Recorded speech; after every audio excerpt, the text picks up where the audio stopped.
Ads లేకుండా latest episode చూడండి. అమ్మకి హార్ట్ అటాక్ వచ్చిందా? అలా అని చెప్పిన వెదవెవడు? నువ్వు ఆగరా వీరనారాయణ. అమ్మా లత, నాకు గుండెపోటు వచ్చిందని నీకెవరు చెప్పారమ్మా? అదేంటి నానమ్మ అలా అంటావు? నీకు హార్ట్ అటాక్ రాలేదా? నువ్వు ప్రాణాపాయ స్థితిలోకి వెళ్ళలేదా? ఏం మాట్లాడుతున్నావే? నీ కంటి ముందే కదా నేను గుండ్రాయిలా ఉన్నాను.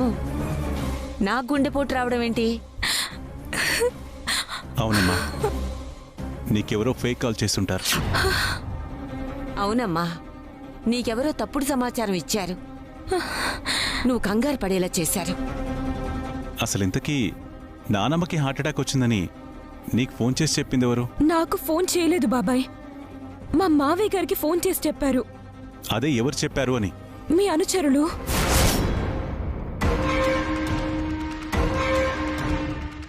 నా అనుచరుడా? ఆస్తులన్నీ పోగొట్టుకుని నేనే ఒకరికి అనుచరుడిలాగా వెళ్లాలనుకుంటున్నాను. అలాంటిది నాకు అనుచరులు ఎక్కడున్నారమ్మా? అవునమ్మా, బాడీగార్డుల్ని పెట్టుకుని తిరిగే వైభోగం ఎప్పుడో పోయిందమ్మా. అంటే అంటే నీకు నిజంగా గుండెపోటు రాలేదు కదా నానమ్మా? నీకేం కాలేదు కదా? ఎందుకే అన్నిసార్లు అంటావు? నీ మాట వింటే ఇప్పుడే గుండెపోటు వచ్చేలా ఉంది. వద్దులే, బాధపడకు నానమ్మా. మరలా అయితే మావయ్య ఇంకా వర్మ అలా ఎందుకు చెప్పినట్టు? నాన్నగారు, నాకు తెలిసి లతీపాటిక వీరనారాయణ ఇంటికి వెళ్ళుంటుంది కదూ? 100% వెళ్ళుంటుందిరా. ఇంక అనుమానం ఎందుకు? ఆ వీరనారాయణ గారికి ఫోన్ చేసి లత వచ్చిందేమో అడుగు. వాడు గనక లత వచ్చిందని చెప్పాడో ఇక లత మనింటికి రాదు, రానివ్వం. అలాగే నాన్నగారు, ఇప్పుడే ఫోన్ చేసి కన్ఫర్మ్ చేసుకుంటాను. మాట్లాడు. నీ మాటలు వింటుంటే నాకెందుకు అనుమానంగా ఉందమ్మా. నువ్వు ఇంట్లో చెప్పొచ్చావా, చెప్పకుండా వచ్చావా? అది బాబాయ్, నా అనుమానమే నిజమైతే నిన్ను ఖచ్చితంగా నా ఇంటికి రావద్దని చెప్పుంటారు, అవునా? అవును బాబాయ్. ఆ ఇంటి మీద వాలిన కాకి ఈ ఇంటి మీద వాలడం కుదరదు అని చెప్పారు. కానీ నేనే గుడికెళ్తున్నానని అబద్ధం చెప్పి నానమ్మని చూడ్డానికి వచ్చేసాను బాబాయ్. తప్పు చేసావమ్మా.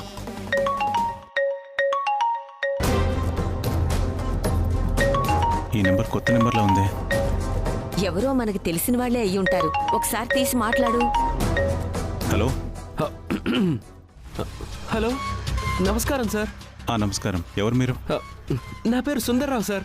మీ ఇంటికి లతగారు వచ్చారండి? లత ఇప్పుడే వచ్చింది. ఓహో, వచ్చిందా? అనుకున్నానులేండి లత వస్తుందని. ఉంటాం సార్. ఒక్క నిమిషం. అసలు మీరెవరు? లత గురించి మీరెందుకు అడుగుతున్నారు? వచ్చిందని చెప్పారు కదా సార్, అది చాలండి.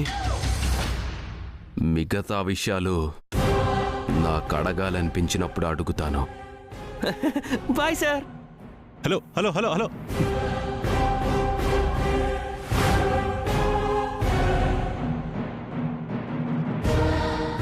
ఎవరు బాబాయ్?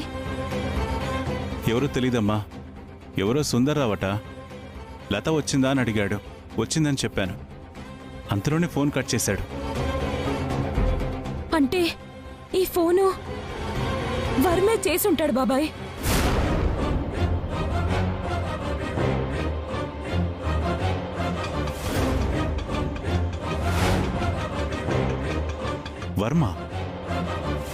వర్మ ఎందుకు చేస్తాడు? అంటే నేనిక్కడికి వచ్చానా లేదా అని తెలుసుకోవడానికి చేసుంటాడు బాబాయ్.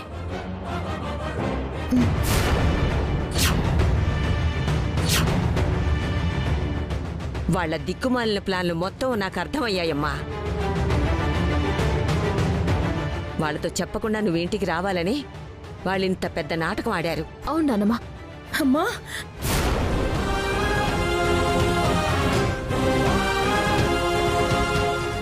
అమ్మా, నీకేం కాలేదు కదా? చెప్పినట్టు ఎలాగైనా సరే లతని ఈ గడప తొక్కించి తనకిష్టం లేని పని చేసినందుకు ఇంట్లో నుంచి గెంటేయాలని వాళ్ళు ప్లాన్ చేశారు.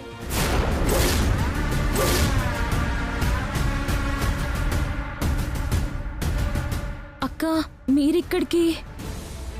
అవును చెల్లి, మావయ్య వర్మ కలిసి ఆడిన నాటకం మొత్తం మాకు తెలిసిపోయింది. అందుకే నిన్ను ఈ ఇంటికి రాకుండా ఆపాలి అని మేము బయలుదేరాము.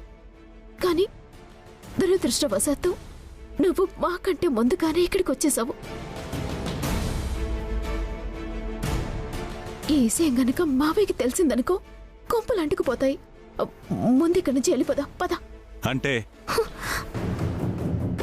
తండ్రి కొడుకులిద్దరూ నా మీద తీర్చుకోలేని పగని నా అన్న కూతురు మీద తీర్చుకోవాలని చూస్తున్నారు.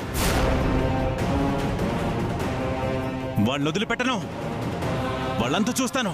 బాబాయ్, అన్నయ్య, బాబాయ్ ఆగు బాబాయ్.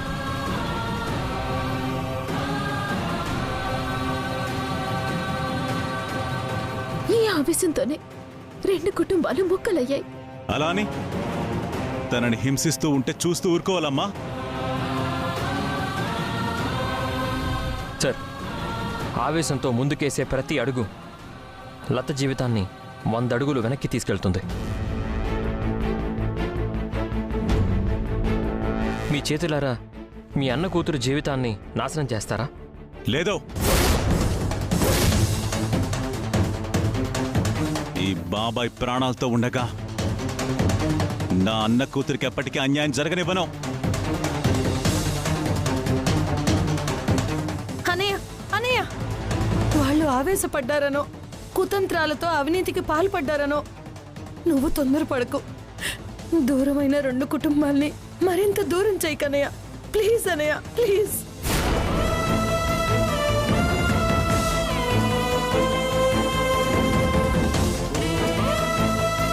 తప్పు చేసింది వాళ్ళు, ద్రోహం చేసింది వాళ్ళు, మోసాలు చేస్తుంది వాళ్ళు, కానీ శిక్ష అనుభవిస్తుంది మాత్రం నా వాళ్ళు.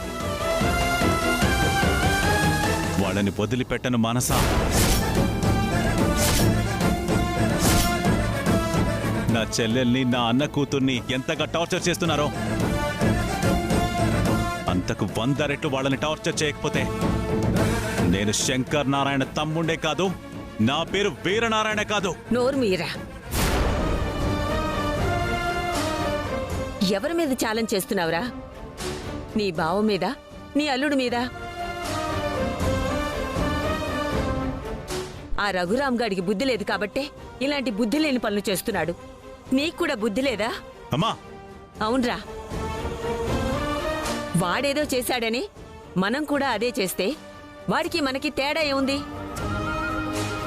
అవును బాబాయ్, గతంలో 2 కుటుంబాల మధ్య రగిలిన చిచ్చు రావణ కష్టంలా ఇంకా రగులుతూనే ఉంది. అది చల్లారాలి అంటే శాంతంగా మౌనంగా ఉండటం ఒకటే దారి. సరే, ఇప్పుడేంటి?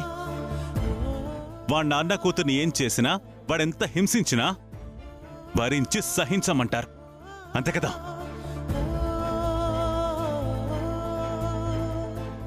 బాబాయ్, నీ గుండెల్లో నా మీద ఎంత ప్రేముందో నీ మాటల్ని బట్టి అర్థమవుతోంది బాబాయ్. ఈ ఆనందం చాలు బాబాయ్, వాళ్ళు ఎంత హింసించినా భరించడానికి. వాళ్ళు ఆటలాడుకుంటుంది మనిషితో అనుకుంటున్నారమ్మా, కానీ నా గుండెల్లో దాగున్న మమకారంతో అనుకోవట్లేదు. నా గుండె అగ్నిపర్వతంలా మారి ఆ తండ్రి కొడుకుల్ని బూడిద చేయకముందే కాస్త మనుషుల్లా బతకమని చెప్పండి, లేదంటే కాల్చి బూడిద చేసి పారేస్తాను. ఛీ!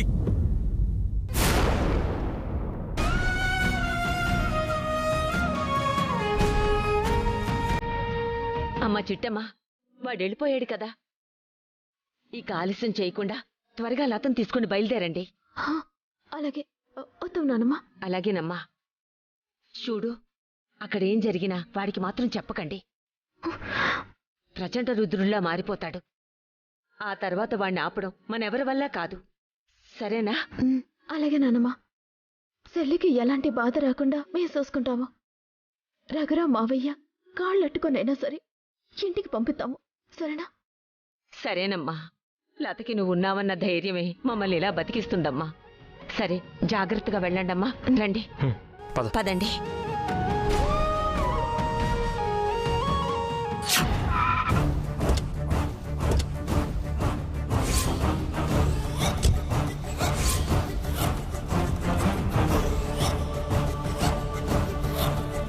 కాంతమ్మ గారు, విషయం అడిగితే చెప్పలేదు, డైరెక్ట్గా ఇక్కడే తీసుకొచ్చారేంటి? ఎవరిల్లిది? వీరనారాయణిల్లురా. ఇప్పుడు ఆయన ఇంటికి ఎందుకు వచ్చావమ్మా? సాక్ష్యం సాక్ష్యం సంపాదించడానికి వచ్చావురా. ఏమి సాక్ష్యం అమ్మా? ఒరేయ్, మాటలు నేర్చుకునే పిల్లోడు మాటి మాటికి ప్రశ్నలేసినట్టు వెదో ప్రశ్నలేసి విసిగించావంటే కారు కింద పెట్టి తొక్కించేస్తాను. ఏమనుకున్నావు? క్షమించండి అమ్మా, క్షమించండి.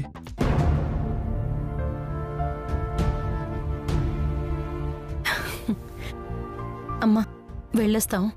నీ ఆరోగ్యం జాగ్రత్త అమ్మా. సరే అమ్మా.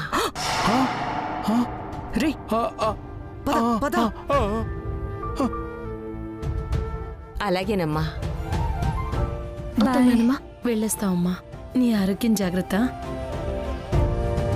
రే, వీడియో తీ. వద్దనానమ్మా. పదవా.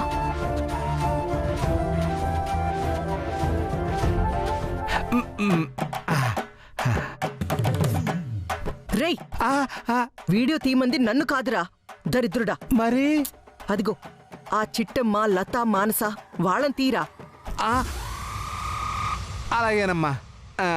కాకపోతే వాళ్ళు నడుస్తున్నారమ్మా. వాళ్ళు నడవకుండా ఉంటే వీడియో బాగొస్తుంది. ఆహా, వెళ్ళి చెప్పొస్తాన్రా. కాసేపు ఆగండి, మా పీరాజు వీడియో తీసుకున్నాక తర్వాత వెళ్దురుగానని.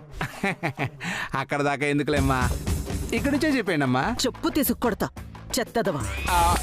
మూసుకొని వీడియో తీ.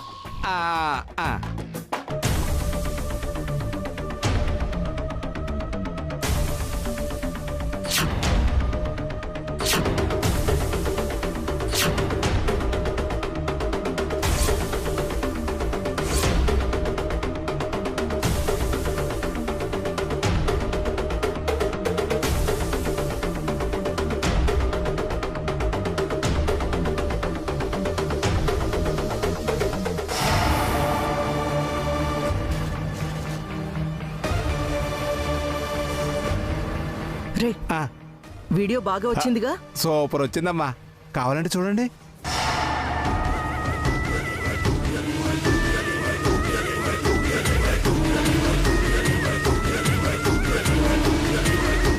సూపర్ రా. ఈ వీడియో ఆ రఘురాం గాడికి, వర్మగాడికి చూపించావంటే అక్కడికక్కడే లతని మెడపట్టి బయటికి గెంటేస్తారా. ఓహో, ఈ వీడియో సెటప్ అంతా లతని అత్తగారింటి నుంచి గెంటేయడానికే? మరి పని లేకొచ్చాననుకున్నావా? నేనైతే అలాగే అనుకున్నానులేమ్మా. రేయ్, నాకమ్మా, నాకు పని లేక వచ్చానంటున్నా. సర్లే పద. పదమ్మా.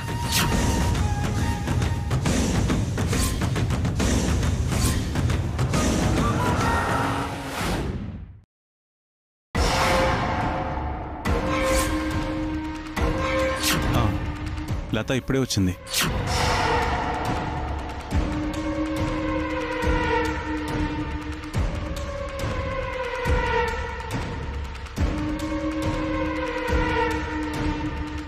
నాన్నగారు, ఏం చేస్తున్నారు?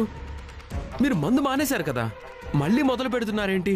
లేదురా, ఈరోజు మాత్రం నన్ను ఆపకు. ఎన్నో ఏళ్ల తర్వాత ఆ వీరనారాయణ మీద పగ తీర్చుకునే అద్భుత అవకాశం వచ్చింది. ఆ ఆనంద సమయాన్ని ఇలా ఎంజాయ్ చేయాలనుకుంటున్నాను. నన్ను ఆపకో ప్లీజ్. మీ ఆనందం నాకు అర్థమైంది నాన్నగారు. మీ మాట కాదని ఆ వీరనారాయణ ఇంటికి వెళ్ళినందుకు లతని ఇంటి నుంచి గెంటైపోతున్నాం. లతని అడ్డు పెట్టుకొని ఆ వీరనారాయణతో మీకు క్షమాపణ చెప్పించబోతున్నాం. అదే కదా మీ ఆనందం? అవునరా, ఇందాక ఆ వీరనారాయణ గాడు ఏం చెప్పాడో విన్నావు కదా. లతగారు మీ ఇంటికి వచ్చారా అని అడగ్గానే ఇప్పుడే వచ్చింది అని వాడి నోటితో వాడే చెప్పాడు కదా. అవును నాన్నగారు, ఈ ఒక్క సాక్ష్యం చాలు మన మాట కాదని ఆ వీరనారాయణ ఇంటి గడప తొక్కినందుకు లతకి పనిష్మెంట్ ఇవ్వడానికి.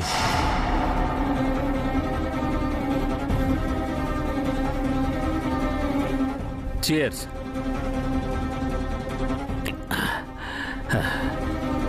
ఏరా వీరనారాయణగా, నీ చెల్లెల్ని పెళ్లి చేసుకున్నందుకు ఈ గుండెల మీద తంతావురా? ఇంటల్లుండని కూడా చూడకుండా నా మీద నానా కోతల్ని కూసి నన్ను అందరి ముందు అవమానిస్తావురా? దానికి 100 రెట్లు పగ తీర్చుకునే అవకాశం నాకు రాబోతోందిరా.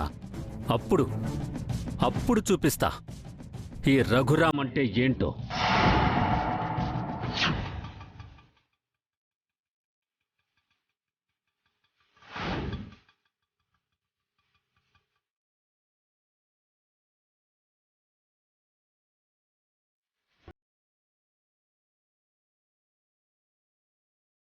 ప్రేమ 2 అక్షరాల మహాకావ్యం, 2 హృదయాల మధ్య ఎగసిపడే మహాసముద్రం. దూరమైన ప్రేమ దరిచేరిన వేళ ఆమె గుండె చప్పుడు అతను, ఆ గుండె వెనక గాథ తన జీవితం. రాధకి నీవేరా ప్రాణం, మన జీ తెలుగులో.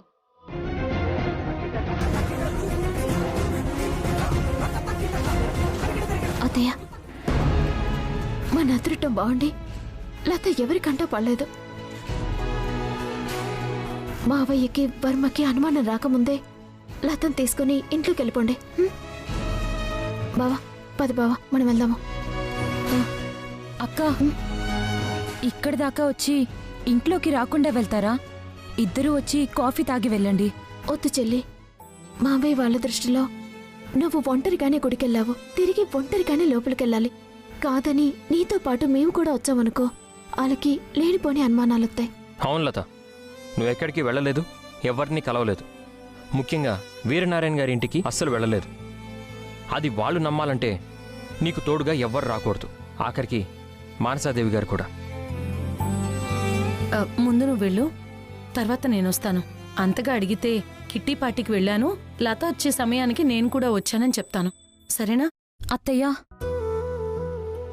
నన్నెలాగైనా ట్రాప్ చేసి బాబా ఇంటికి పంపించి ఈ ఇంటి నుంచి శాశ్వతంగా దూరం చేయాలని చూశారు.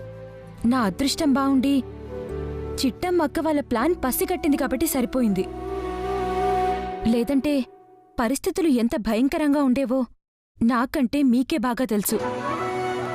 అవును లత, అందుకే కదా చెప్తున్నాను, నా మాటని నువ్వొక్కదానివే వెళ్ళావు. లేదక్కా, నేనే తప్పు చేయలేదు. తప్పు చేసింది వాళ్ళు భయపడాలి కానీ వాళ్ళకి నేను భయపడ్డమేంటి? నాతో పాటు నువ్వు వస్తున్నావు అంతే. చిట్టమ్మా, లత అంతలా అడుగుతుంది కదా, వెళ్దాం పద. బావా, అది కాదు. నీ భయం నాకు అర్థమైంది. రఘురామ్ గారు వర్మ అడిగితే లతని చూడ్డానికి వచ్చామని చెప్దాం. సరే, మనం ఇంట్లోకి రావాలని లత కూడా ఆశపడుతుంది కదా. పదండి, వెళ్దాము. పదమ్మా.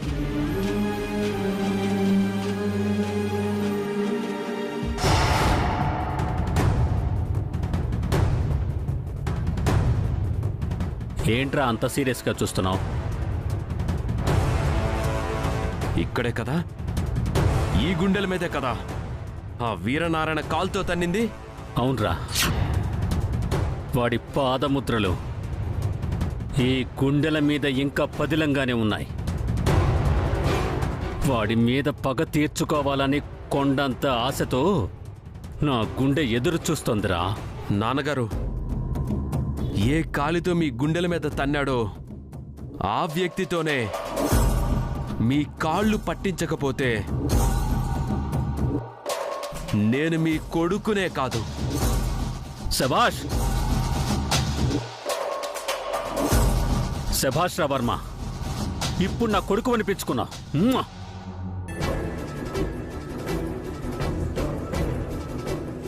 ఏమండి?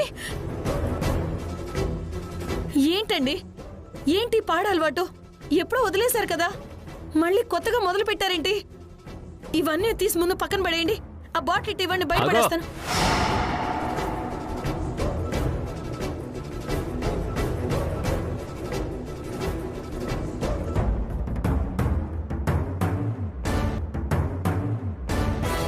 రే వర్మ, భర్త మాట మీద గౌరవం లేని ఆడదాన్ని భర్త మాట కాదని గడప దాటి శత్రువుల గడప తొక్కిన దాన్ని ఏమంటారా? బరి తెగించిన ఆడది